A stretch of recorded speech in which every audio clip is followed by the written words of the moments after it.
Welcome back to another episode of the Collaborative IEP podcast. I'm Ashley Barlow, your host, and I am so happy you are here. This is a special episode, an emergency episode, but let's not call it emergency because my goal in giving you this episode is actually to quiet the alarm bells that are going off in your head right now. I think we are getting so much information about the changes and potential changes in our federal government that are affecting the Department of Ed that we are all either at or very close to this really debilitating sense of overwhelm.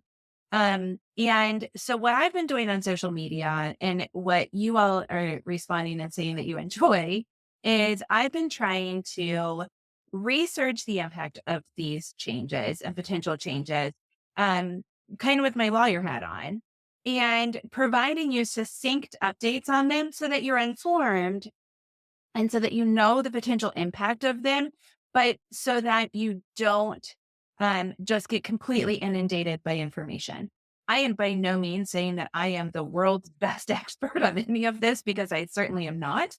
I'm reading what other experts have to say, and then I'm going into the actual documents and transcripts and that kind of stuff in order to bring this information to you. So I hope that it's very helpful. I anticipate that we might have to continue to do this in updated podcast episodes, whether they're in a regular Tuesday drop or they are just kind of supplemental to our normal schedule. So today's our first episode of special importance. I teased Rachel, my creative director, that we should do like a funny intro, like when Dan Rather used to interrupt my showing of Friends or something in college. But I don't want to alarm you. My goal is to give you succinct information quickly. So I'm going to start off with kind of like a first or foremost. And this is like, it's going to come across as cheesy and you're going to be like, yeah, Ashley, okay, but like, we got to do something. And I completely agree. The Department of Education, schools, the status of the rights of people with disabilities are significantly challenged right now. And I completely understand that. And I completely empathize with it. And I feel all of that stress. But during the pandemic, what I kept saying to my family over and over again was so long as the four of us inside these walls are okay, everything's okay. And so I want for you to continue to remind yourselves that as long as the people inside your house, underneath your roof are okay, everything's okay. All right. And I mean like, okay, right now, what are we doing right now? We are listening to High School Musical. We are having chicken nuggets. We are having our Friday Chick-fil-A Coke. We are okay. Okay. Yes. Special education could be crumbling under our feet. That is not okay. We are not going to be okay if that happened. But currently right now we are okay. All right. Um, so now let's dive in. What I'm going to do is I'm going to talk about some changes. For a lot of them, I'm going to talk about the impact or the potential impact. And then we're going to talk about some things that you can do, but without inducing overwhelm. Okay. So the first thing that has happened is that Representative Thomas Massie of Kentucky has written H.R. 899, which is a bill that he introduced first during President Trump's first administration. This bill would eliminate the Department of Education entirely effective the day after Christmas 2026. Notably, President Trump has also foreshadowed an executive order which would do the exact same thing, eliminate the Department of Education. So, importantly, the Department of Education is established by statute, and that means that it cannot be dismantled by executive order. It takes congressional action to do so, an act of Congress. Congress has to act in order to eliminate the Department of Education. This fact was actually confirmed by Linda McMahon, who is Trump's pick for the department secretary, the secretary of the Department of Education, in her confirmation hearing on February 13th. Representative Massie's bill did not gain any traction in its first iteration, and it does not appear to be gaining traction this go around. So the Department of Education's existence does seem relatively safe. In order for Congress to eliminate it, it would take 60 votes in the Senate. Republicans only have 53 seats. We've seen that some of those 53 people have actually voted with the Democrats on some bills already in this administration. In 2023, there was a vote in the House on this issue or a very similar issue, and 60 Republicans plus every single Democrat voted against it in the House. So again, doesn't seem to be gaining a whole lot of traction. Relative to this, Democratic members of Congress sent a letter to the acting secretary of the Department of Ed asking for a meeting to discuss the impact of either a reduction or the complete elimination of the Department of Education. What would that look like? That was their question. What would they look like? This thing had like 7 pages of signatures of Democratic members of Congress. Several of them then appeared the next day at the Department of Education building. It's got its own building in DC. So they hopped in cabs or however they go, and they went over and they walked in the door and they were denied entry to the Department of Education. This is abnormal. Normally, if a member of Congress shows up at the building that houses an administrative agency, they are able to get in. So they traditionally would have had access to the building. When asked about this later, President Trump indicated that one of those legislators that was at the Department of Education was a lowlife. And also he alleged that the members of Congress don't love our country. 2 quotes from an interview following that interaction. So the question then is, what is the potential impact of a reduction or elimination of the United States Department of Education? Okay, so first of all, let's start with, generally speaking, what are kind of like the high ticket items that the Department of Education does? The Department of Education administers federal education funding, including grants and loans. They enforce federal education laws and civil rights protection, such as those provided by IDEA and Section 504 of the Rehabilitation Act.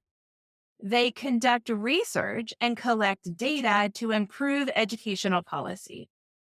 And they support states and school districts that implement effective educational programming. The Department of Ed at the federal level, this is important. This is like a very important kind of like tease out the law thing. They do not implement much, if any, educational programming, but they do provide the funding for it and the research that drives it and the enforcement of the laws that are secondary to the actual existence of schools. Now, relative to students with disabilities, the Department of Education provides several necessary supports for students with disabilities, such as the following: administering the special education laws like IDEA 504 and the regulations and policies of programs underneath the Department of Ed, such as the Office of Special Education and Rehabilitative Services, which we call OSERS, and OSEP, which is a subdivision of OSERS, which is the Office of Special Education Programming. So the DOE administers those different subdepartments and enforces the laws. It houses those subdivisions: OSERS, OSEP, Rehabilitative Administration. The Department of Education also funds special education programs like grants to states and school districts. So we get our funding. Furthermore, it provides technical assistance and training for parents, students, and educators, as well as school districts and states on things like best practices in special education. And then it monitors and enforces laws meant to protect students with disabilities. So if the Department of Education goes away, all of those things have to be done by a different agency. There is a proposal from the Trump administration to do those things, and we're going to get to that in a second. But the important thing to understand is that this is what the Department of Education does. So if it doesn't exist, or if it is reduced, those things still have to be done, and they have to be done by somebody or something else. Okay, so let's talk a little bit more about further executive orders, and we're going to kind of circle back to that issue. So President Trump has issued several executive orders that disaffect students with disabilities. Now let's talk about an executive order first, because there's also risk of future executive orders that will have a negative impact on the disability community. Okay, so we're going to go back to high school government class for a second. And you're going to remember that there are three branches of government. There's the legislative branch, that's Congress in terms of the federal government. They make the laws. Then there's the judicial branch. We always, kind of like the mnemonic as judicial branch. Judges, that's the court system. They enforce those laws that Congress makes. That's why, as an attorney, when somebody would get mad about the law, I would say, well, I can't do anything about the law. All I can do is advocate for you under the shadow of the law. If we have a problem with the law itself, we need to go back to Congress. So the judicial branch and the legislative branch. Then we've got the executive branch, and the executive branch in the federal government is the president. So the president is, is like commander chief of the military and that sort of thing. But the president is also over this pseudo fourth branch of government, which is the administrative agencies. And so we get administrative law. And the administrative agencies are like the Department of Defense, Department of State, and in our case, the Department of Education. The Department of Education then can create policy documents, guidance documents, etc. Right? So the Department of Ed is under the executive branch. Now, President Trump can issue executive orders that impact his cabinet, his administrative agencies. All right. So executive orders can therefore control funding and staffing fairly significantly. And we are seeing that with the elimination of grants and contracts specifically related to DEI initiatives at the federal Department of Ed. And we're also seeing it with the termination and laying off of staffers within the Department of Education. So one such change specifically is employees within the Institute of Education Sciences are worried about their jobs, which this agency or this department, the Institute of Education Sciences, does a lot of research jobs within the Department of Education. We're in the middle. We're taking a pause from a series in the regular podcast episodes where we're going through IDEA, kind of clause by clause and section by section. And you'll remember that I spent some time indicating that Congress does a lot of research before it implements laws. So research such as that from the Institute of Education Sciences then impacts laws and lawmaking and the changing of laws and that sort of thing. So these people have in fact been laid off, and more of them are worried that they are going to be laid off. Several employees, in fact, got emails indicating that they needed to stop doing their research. And DOGE, the Department of Government Efficiency, which President Trump instituted and named Elon Musk as the secretary of, touted canceling several contracts within this department that does the research. So, there's a huge impact that could happen from reducing the amount of research conducted by the Department of Education.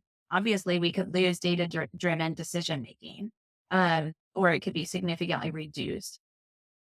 We could have a limited understanding of best practices. If we don't continue to analyze them and to take data about them, then we don't know what seems to be working at that ground level in classrooms.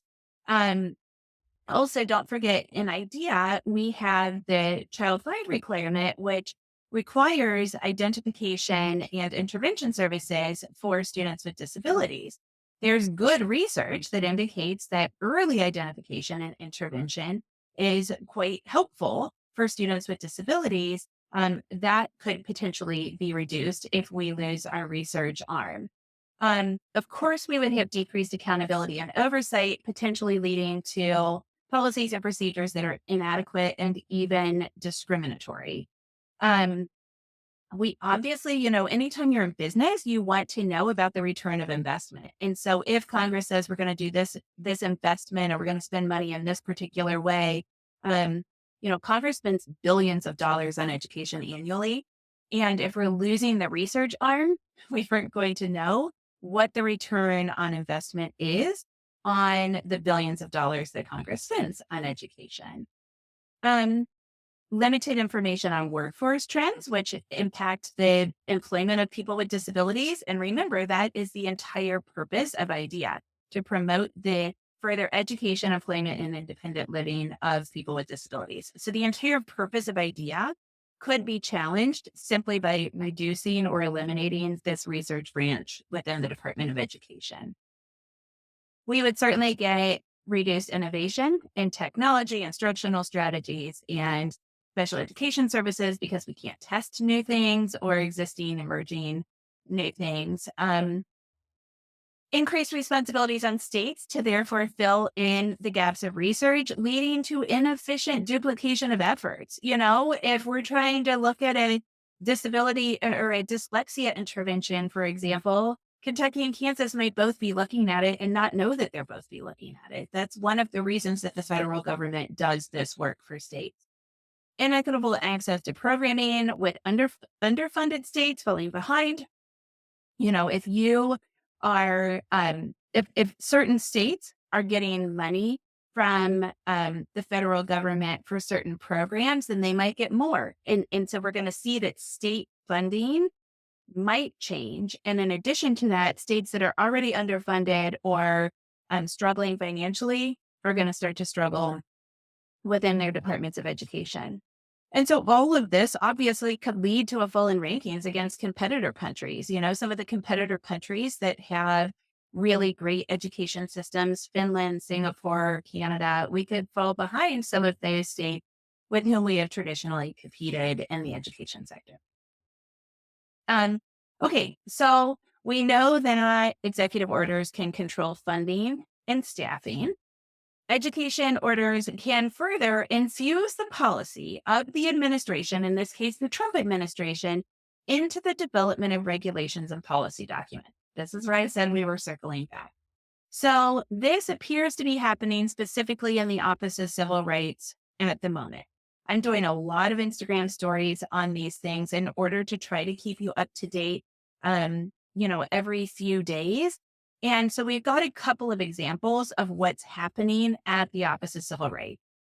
It appears to be carrying out the Trump administration's anti-DEI initiatives, which is notable because traditionally the OCR is tasked with protecting students from discrimination on several bases, including discrimination on the basis of disability, and notably gender identity, because that's going to come up in that Texas versus Becerra case here in a second. So here's what we know about executive orders and how they're influencing policy documents and kind of like the overall policy of the administration. There's an executive order to end radical indoctrination, which the executive order says involves, quote, gender ideology and discrimination equity ideology. So if we end this DEI initiative, that will undoubtedly threaten funding to schools that teach DEI-centric ideas, possibly states and entire organizations. We also know the Department of Education employees that attended a DEI training during Trump's first administration, back when Betsy DeVos was the secretary, have already been laid off.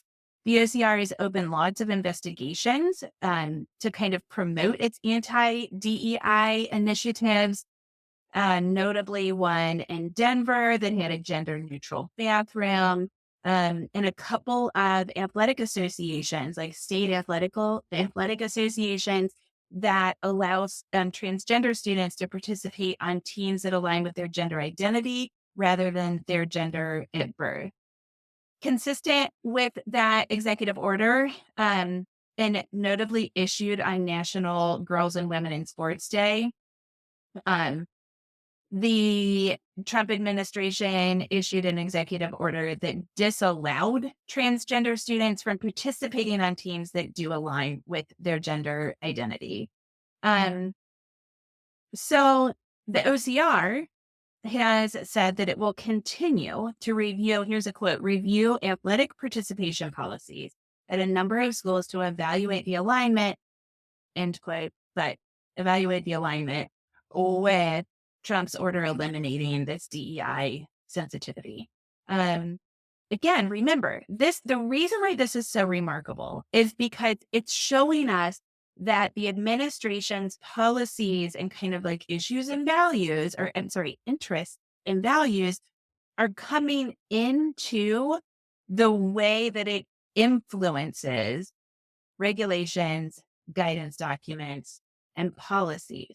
So we have the OCR, which up until a month ago was protecting students in these classes and is now investigating state agencies and individual schools for allowing equitable participation in services. We've got open investigations at the University of Pennsylvania, San Jose State. Then we're seeing a trickle effect where private business is also saying, okay, we are going to align our policies with these executive orders. Notably, the NCAA has changed its policies in order to align with the executive order. So let's talk about the potential impact of elimination of these DEI initiatives in schools. Well, very obviously, students with disabilities would have far fewer legal protections, such as those offered by the OCR and mandated by regulation. And the OCR has traditionally enforced rights like those provided in the ADA in Section 504 of the Rehabilitation Act. Students in marginalized populations, like those with disabilities and also those in the LGBTQ plus communities, would face a larger risk of discrimination as a result of that, more exclusion potentially, reduced accessibility, fewer accommodations and modifications, and generally speaking, a weaker enforcement of their mandated legal rights. There would also be an increased barrier to inclusive education, such as the elimination of teacher trainings, funding for accessible initiatives, and inclusive classroom models. Remember what we said when we talked about the research branch. If we are losing funding and training and accessibility of these things, then we are going to lose inclusive education. We are going to lose the ability to provide inclusive education. So schools, therefore, are likely to have no choice but to ignore best practices and the research on important initiatives like those aimed at addressing, for example, disproportionality of disciplinary actions against students with disabilities. Resources could also be allocated in unfair ways if we lose this research and then we start to enforce these anti-DEI initiatives. Um, there's already service gaps that occur for students with disabilities, and that would only perpetuate or worsen those service gaps. Students could get denied or limited access to sports and other extracurriculars, which is really significant. Um, let's see. Higher rates of bullying and exclusion. The OCR has traditionally dealt a lot with bullying and exclusion, and we've got a couple of really great bullying guidance documents from the OCR in the past. That seems like that would be a significant impact. Transition programming would obviously suffer, as we mentioned when we talked about um, the research branch above. That would obviously have a trickle effect of disaffecting post-secondary employment and education opportunities for students with disabilities. And then the last thing on my list about the potential impact of elimination of DEI policies at school is that litigation would undoubtedly ensue because this is so wildly different than that which has existed for tens of years. Litigation causes significant stress, a lot of money, and time. And therefore, we would hold the education and the futures of many of America's students in jeopardy for years, if not decades, as a result of this. So we're talking humongous impact. Okay. we are still talking about what executive orders could do. So we've addressed two potential things. We've addressed the infusion of an administrative of an executive branch's policies into regulations and policy documents. And we've also talked about the control of funding and staffing. So let's move on to our third and final bullet point within this executive order discussion and talk about how executive branches are structured. So in the podcast series where we're talking about IDEA section by section, we talked about the establishment of OSERS and OSEP, which are the Office of Special Education and Rehabilitative Services and the Office of Special Education Programs. Those two offices, divisions of the Department of Ed, are established in the regulation. So remember, we just said that administrative offices and the executive branch, by way of executive order, can impact the regulations. Well, if the regulations establish those offices, the regulations can move those offices. So, by executive order, President Trump could move departments, divisions, offices within agencies like the Department of Education. So, for example, in Project 2025, which was a kind of policy document, not a policy document, it was like here's kind of our platform kind of document. There's a proposal to move OSERS and OSEP, those two offices we just talked about, from the Department of Ed, where they are housed now by regulation, over to HHS, Health and Human Services, which is the department that is run by Secretary Robert Kennedy Jr. This proposal would move those departments with, quote, no strings block grants, which we're going to talk about in a second. Those would allow money to go to private schools and would come with less or no regulations on how the funding is allocated or used. Okay, so no strings means no regulations. You can use the money however you want. And it's block grants that would either go to states or even to local schools and school districts. Okay, so move the Department of Education to HHS, which is run by RFK Jr., who very notably has issued opinions that are not reasonably based on any evidence-based research on the cause and the impact of disability. Furthermore, Project 2025 also proposed moving the OCR, which is a subdivision of the Department of Education, over to the Department of Justice. So an entirely different administrative agency. So let's talk about the impact of those two changes. Moving the OCR over to the DOJ specifically. So we'll start there and then we'll go to OSERS and OSEP. So if we were to move the Office of Civil Rights over to the Department of Justice, remember the Office of Civil Rights currently lives in the Department of Education. The enforcement of civil rights at school would become a much slower, more politicized, and less education-focused process. One big thing to remember here is that the Department of Justice primarily focuses on litigation, not preventive enforcement. Currently, the OCR has traditionally focused, that is, on proactive enforcement of civil rights laws like 504, the ADA, et cetera. So I think we would probably see fewer school compliance reviews. I think parents would be forced to file a lawsuit rather than, asking the OCR to open an investigation and to promote a resolution, which is the way things traditionally currently work now. And I just simply doubt that disability related complaints would be as prioritized as they are now, because they're then part of this bigger DOJ that has not had this responsibility to date. So that is the concern or some of the primary potential impacts of moving the OCR to the DOJ.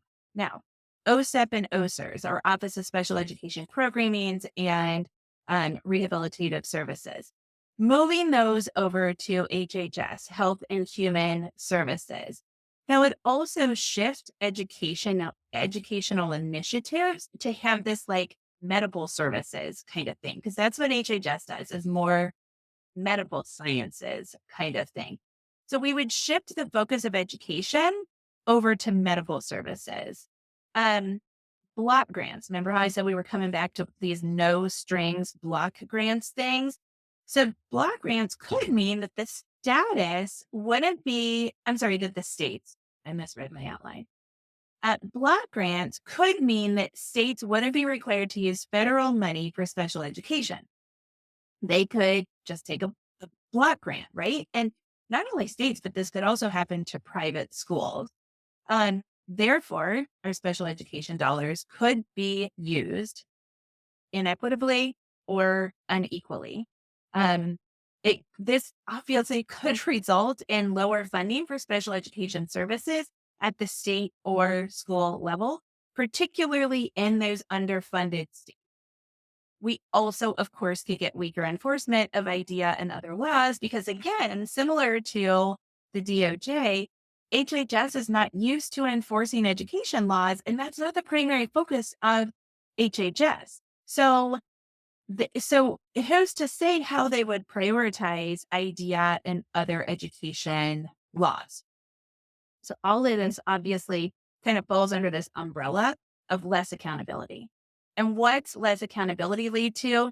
Increased teacher shortages when we're already really struggling to find teachers, less funding for teacher training, segregation of students with disabilities, improper and inadequate services for students with disabilities, and more lawsuits for parents, schools, states, and the federal government. My constitutional law professor used to go through a list like that. And then he would say, and commerce will grind to a halt. And that's kind of what it feels like to me. It feels like, we would get the idea here, what's being touted is that this would reduce the government and the government would become more efficient and other people, the people like the boots on the ground could control education.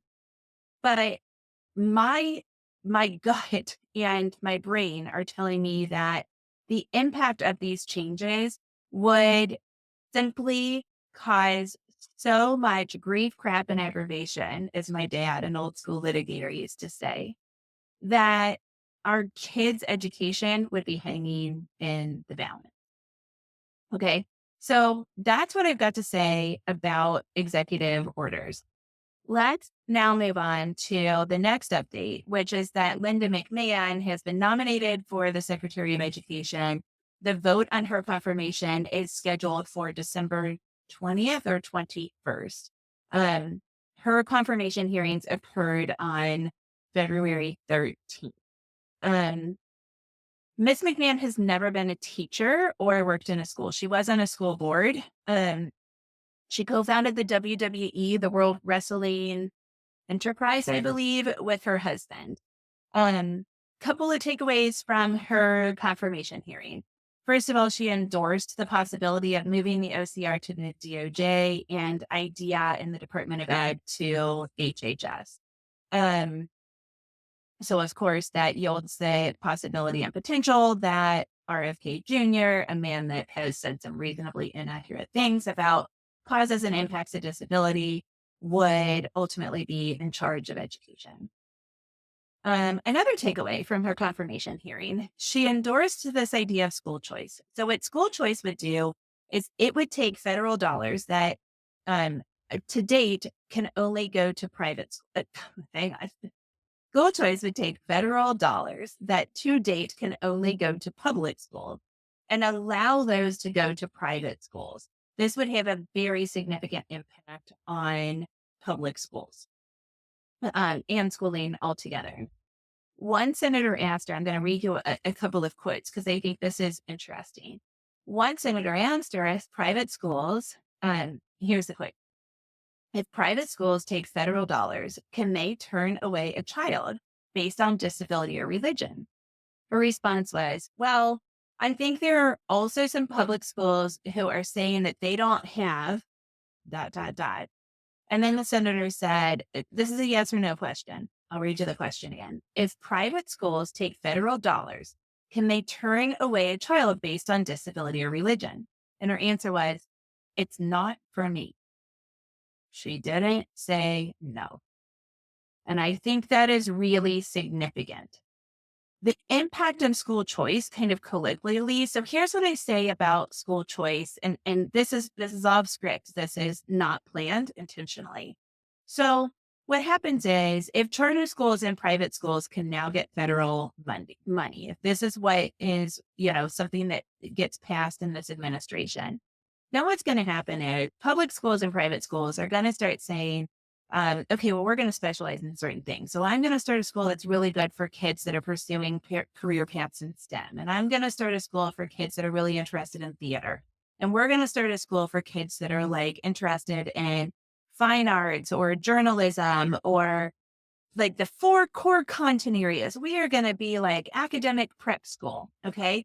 And then our public schools are going to continue to exist by and large, right? But neighborhood schools are going to become much less populated and they are going to become probably condensed. So we're going to have to travel further to get to them, and their expenses are going to be extraordinarily higher because they're going to still have to pay for their buildings and their teachers, but they might have less students, and they are going to have to be educating students of a wider breadth because they're going to have the volume of students to condense services. But specifically for students with disabilities, what I'm afraid of is that the kids that want to go to the tech school go there, and the kids that want to go to the journalism school that go there, and the academic prep schools go there. And then the kids that are left in the neighborhood public schools are the kids whose parents don't know to advocate for them to go to the other schools, the kids who can't qualify to go to those schools, which by and large are probably a lot of the kids with identified disabilities, and the kids who can't afford the ancillary things to get to those schools. Because even if you're bused, there still is a cost, whether or not it's financial, of going to a school that's not your neighborhood school. So the landscape of schools changed significantly, and therefore the opportunity for students with disabilities that have far less choice are there. And even if you get a private school that says, oh, I am very interested, we can educate a child with, moderate or significant disabilities, a child whose disability impacts them significantly. That takes a lot of resources. It takes a lot of training. It takes best practices. It takes more than an empathetic heart. And we see that a lot in parochial schools. There are plenty of parochial school teachers and administrators that say, we think we can do a really great job for kids with disabilities. We're going to start to accept kids with Down syndrome and CP and autism that impacts them significantly. And then they get them and they're like, gosh, this is hard and this is expensive. We don't have the training. We don't have the tools. We need an entire sensory RAM. This is a lot. And that's the thing. It is a lot. And it's understandably a lot. It's okay that it's a lot, so long as you have the money and the training and all of the other resources to do it. And so when we start to spread out those resources, that's when we start to get that impact. And I think that's really significant. Okay. So enough with my off script stuff about school choice. Another takeaway from the McMahon confirmation hearing.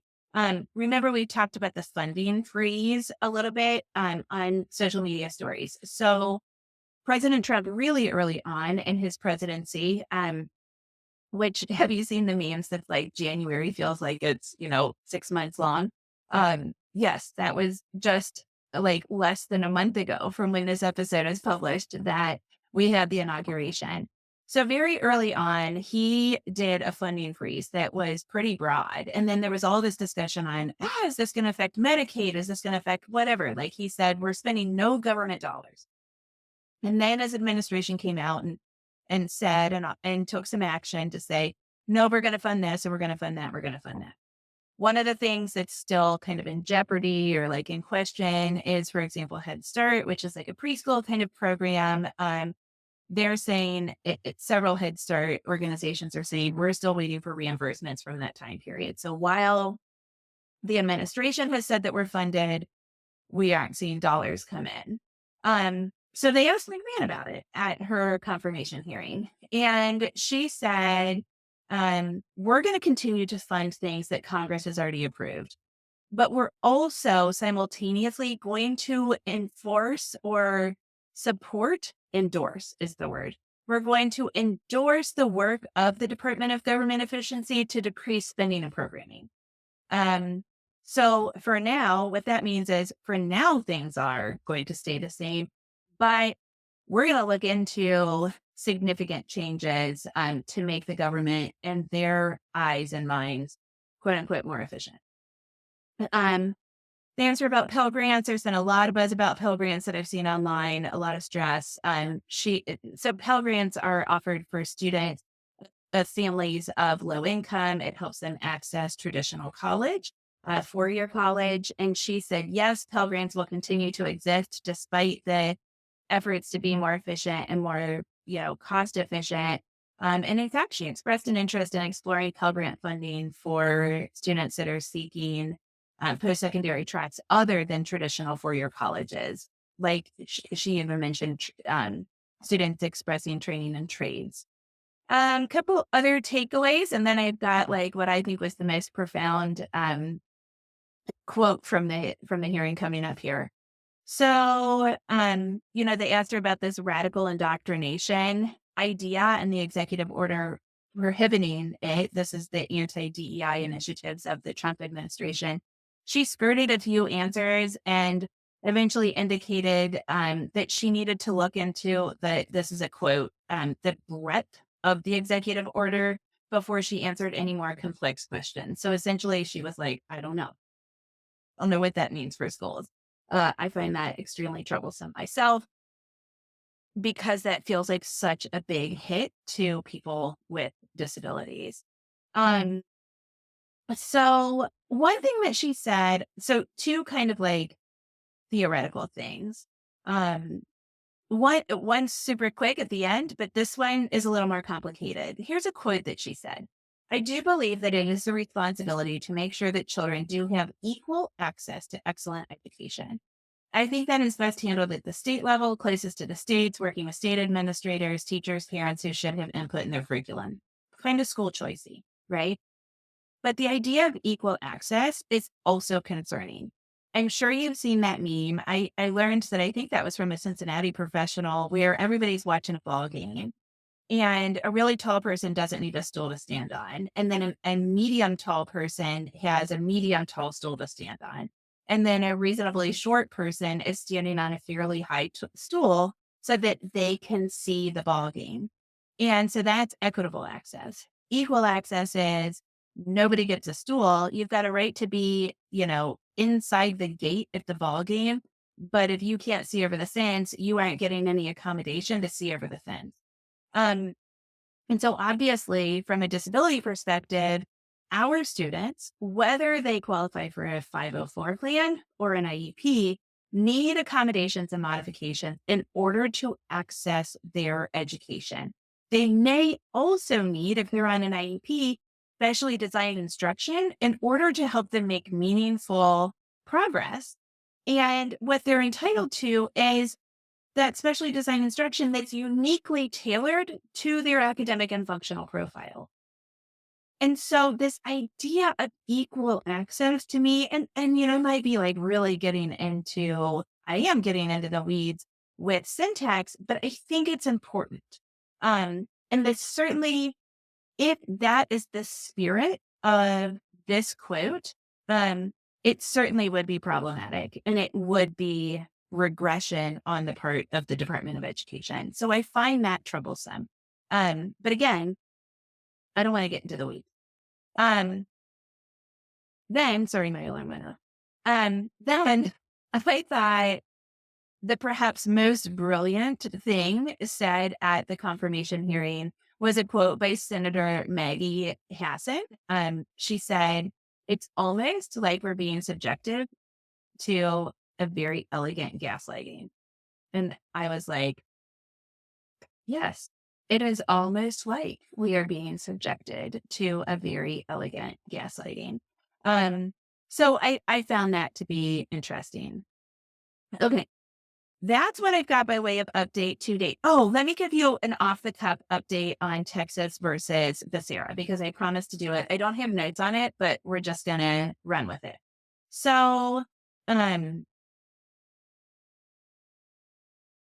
okay, Texas versus Becerra in 3 minutes or less.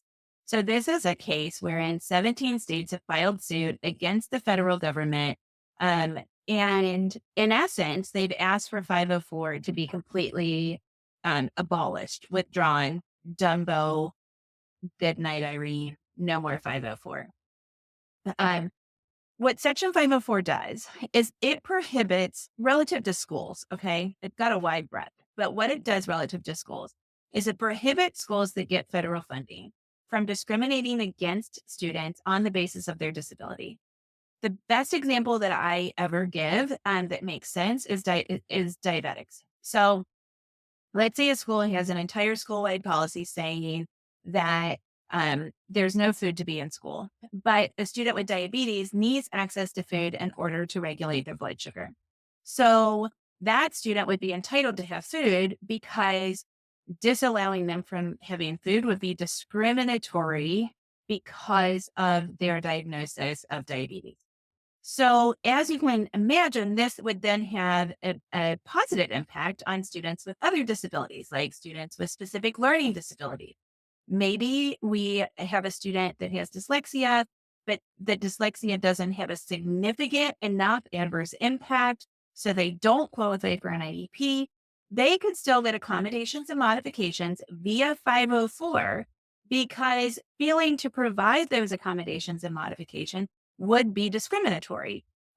Those things might be things like speech to text and text to speech software. It might be preferential seating. It might be somebody giving them a copy of notes. It might be audiobooks, those kinds of things. Because if you can't read the content at school, then that content isn't accessible to you.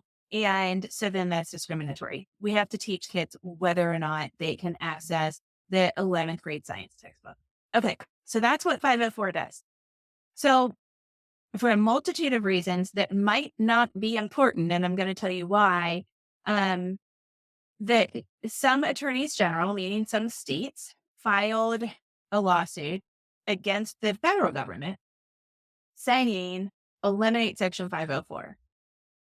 I truly believe that they probably did not know exhaustively how negatively that would impact the disability community. So I'm going to throw a bone to our legislators. If you look at the United States Code, all of the laws for the United States of America, they fill bookshelves, like entire bookcases in law libraries. Okay. The United States Code is a lot. And legislators make those rules, they write those laws. That is a lot to know about. You've got to know laws about the railroad and sidewalks and, I mean, everything, education. So it is possible that lobbyists that had an anti DEI, it seems as though it had an anti DEI spirit to it, didn't understand how it would impact students with disabilities at school specifically. Because here's the good news.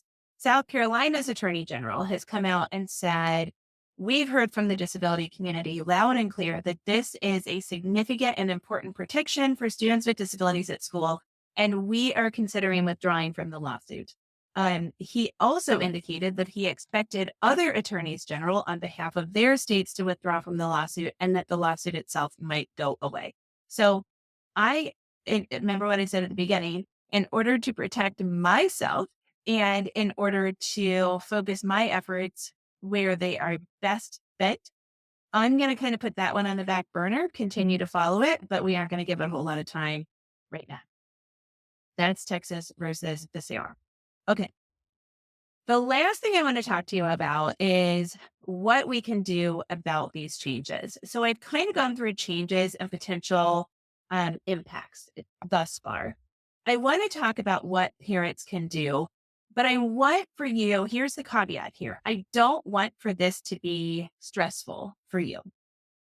And so, with all of that in mind, when you are ready, if you have the capacity today, if it takes a third cup of coffee and or a very long walk, which is what I'm going to do when I finish this episode, here are some things that you can do. And the first thing I want for you to know is that now more than ever, I fully believe that building strong and positive relationships with teachers, therapists, administrators, and anybody else on your IEP team is extremely critical. If we lose protections under the law, we still can provoke empathy. We still can use those teamwork strategies to ensure that our children that have disabilities and otherwise qualify for special education services have adequate and, yes, even amazing educational services, accommodations, and modifications available to them. It might involve something different, but trust me, I know it. We can do this. So we have to build those strong, positive relationships with everybody on our IEP team. If you are feeling that negative, icky, not proactive, but destructive conflict on your IEP team, now's the time to commit to turning it around. So I think we need to approach IEP meetings with clear communication, collaborative problem solving, and a willingness to negotiate. This is stressful for everybody at the IEP team, and I think we need to show that togetherness. So, second little tip, frame your advocacy around those shared goals. This is a way to become more collaborative. Almost every educator and I have encountered probably close to at least 1,000 of them in my career. Actually, definitely 1,000 if we include the people that I worked with as a teacher. They want students to succeed. Leading with empathy and shared concerns can help navigate these difficult policy changes and threats to policy because we show that teamwork and we show that collaboration. Also, I think it's important to focus our advocacy efforts on school-based advocacy. So lots of educators are frustrated by these policy shifts too. Collaborating with them, collaborating with administrators to push for strong special education policies at the district level is going to benefit our kids. So sometimes we got to start small and then we can take it up. I always say the best thing that we can do is advocate for our one particular child. That then is going to take it to the next level. We in turn will advocate for many kids and many other systems and policies and strategies kind of ancillarily. It has a tornado or a snowball effect.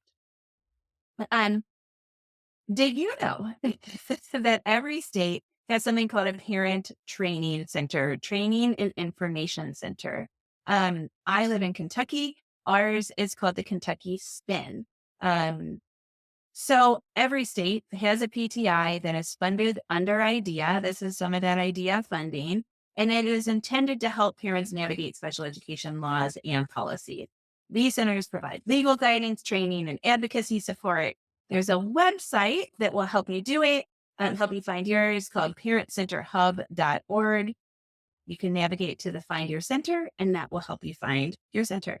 Then, here's what I want for you to know. There are other local, state, and private nonprofit organizations, and probably for-profit organizations, honestly, that will put out information about how to advocate collectively. So yes, I think that the most important thing we can do is advocate for our kids in our communities, at the table, in the school district, at the state level.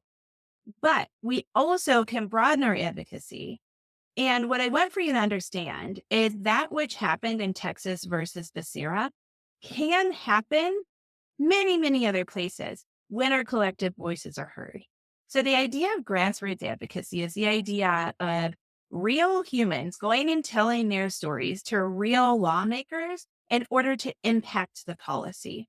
So together, our voices are far more powerful. So the easiest way to get involved in legislative policy kind of advocacy is to follow the advocacy groups like the ARC, COPA, Council of Parents, Attorneys, and Advocates, disability rights organizations, DROs, and then like your local and national Down syndrome organization like NDSS and NDSC, um, autism groups like Autism Speaks, Decoding Dyslexia, International Dyslexia Association, which track policy changes, potential policy changes, and then organize advocacy efforts. So in April, my family is going to the what used to be called the Buddy Walk on Washington, but a Hill Day in Washington, D.C. with the National Down Syndrome Society. We'll go, we'll have a day of advocacy training, and then we'll have a day where we are meeting with legislators on Capitol Hill. When Ava was going through, I did a lot of this. And it was pretty neat. It was when interesting, fun little fact. It was when Senator Mitch McConnell was the majority leader. And so I was needed as a constituent to get some really cool, important meetings. And I got to be a part of some really cool meetings. And I got to learn from some really neat, incredibly engaged and knowledgeable advocates, and started to get interested and more involved in this kind of policy stuff. So staying involved and informed can be easy and not intimidating. Um, and I also, while we're on this, and then we'll move on, I also want to tell you about this app that I downloaded called Five Calls. Five Calls gives you a script. It's great. It says, here's your legislator, here's their number. Can you call and read this script? And I want to reassure you, because that's a little intimidating, especially the first time you do it. You're usually talking to a cute little college kid that answers the phone or a voicemail. So it's not super intimidating. It's not like they say, well, let me put you through to the senator right now. Okay. So that kind of covers our little bullet points under local and school level advocacy efforts. I also do think it's important to contact your elected officials and to demand protection. And we saw the impact of that grassroots advocacy there. So engage at all levels, call, meet with, email, United States members of Congress, state legislators, people in your executive branch, the State Department of Ed, all of those people. Advocate for strong state level protections if it looks like the federal oversight is going to weaken. We can talk about things like the importance of FAPE. We can talk about special education funding. We can talk about those block grants. We can talk about moving the OCR to the DOJ and the Department of Ed over to HHS. We can talk about weakening federal oversight. We can talk about the impact of the lack of research or reduced amount of research. We can talk about all those things. I think the most important thing is to tell our stories. I think I've always said this, if you're looking at a law that is going to decrease the rights of a person with disabilities in my area, whether it's my United States of America or it's my state of Kentucky or it's my little school district, I want for you to think about Jack Barlow. I want for you to know how wonderful public education has been for him. I want for you to think about the impact of the specially designed services that he's gotten. I want for you to think about his friends. I want for you to think about him on that basketball court and on the stage and in the pool and in the classroom and at the high school dance. And I want for you to know that you are impacting those things when you make those laws. But yes, I say that with a little bit of behind it, but I truly mean that we have to humanize the impact of these laws for our legislators. So if you don't want to get into this nitty gritty stuff, that's okay. The most important thing that we can do is we can develop relationships and tell our stories. Whenever I go to these meetings, by the way, I take pictures and I take any kind of other thing that helps. Like maybe it's a note that Jack has gotten from a friend recently. Maybe it's a picture of Jack at a birthday party. Jack was in the Nutcracker with the Cincinnati Ballet. I used to take those articles because I want for them to see what he's accomplishing and the positive impact of the education that he's gotten. Okay. Carrying on with our list. And the last thing that I will say is that it's really important for us parents to stay united. So supporting, educating, and mobilizing other parents becomes really important when our rights seem to be in jeopardy. So that can be as easy as sharing resources. I've seen so much online, but it's all so inundating. So find something that you like, whether it's the stories that I've been putting up, which by the way, I'm saving in a highlight called something like DOE impact or DOE download or something like that. There's a highlight on my Instagram where I'm providing all of these updates. I'm trying to do it once a week, but it's been twice a week the last second. Um, so it could just be saying to a friend, "Hey, you know what? Ashley's been sharing this stuff with her audience, and I think you would benefit from it." It could be subscribing to a particular media outlet that you like. I This is not an endorsement whatsoever. They don't pay me. They don't even know I exist. But I like Ed Week a lot. I subscribe to Ed Week. I also read the COPA listserv things every single day during these times, and I am reading their legislative and policy update.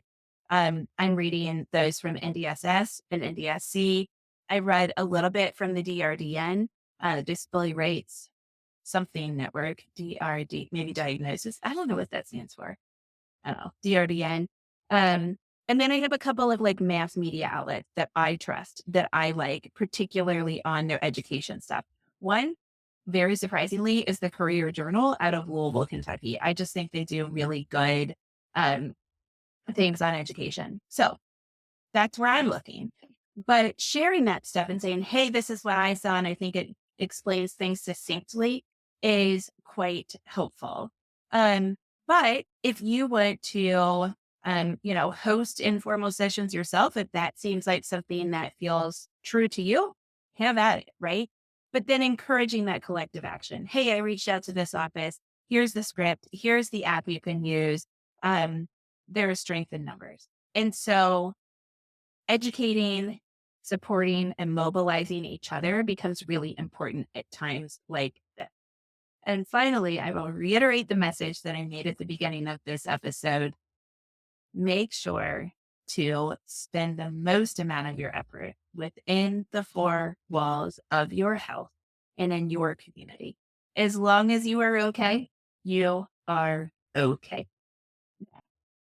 I'm going to try to come back and do this stuff again, but I want to know what you like and what you don't like about these kind of episodes because um, this takes a lot of effort. It takes a lot of energy. I do it for myself too. Um, but it's different for us, right? And so I want for you to understand, I want to understand what you want because I'm doing this for you. So last message again, remember, the collaborative nature of our IEP teams, the provoking the desire of the school professionals on your IEP team to provide equitable and appropriate services to your child had become extremely important as their legal rights are getting threatened. And so now is the time to really start to focus on the teamwork and the collaboration and the effective communication um, within your AP team. Okay. I will see you next week, same time, same place, and I hope you have a great week.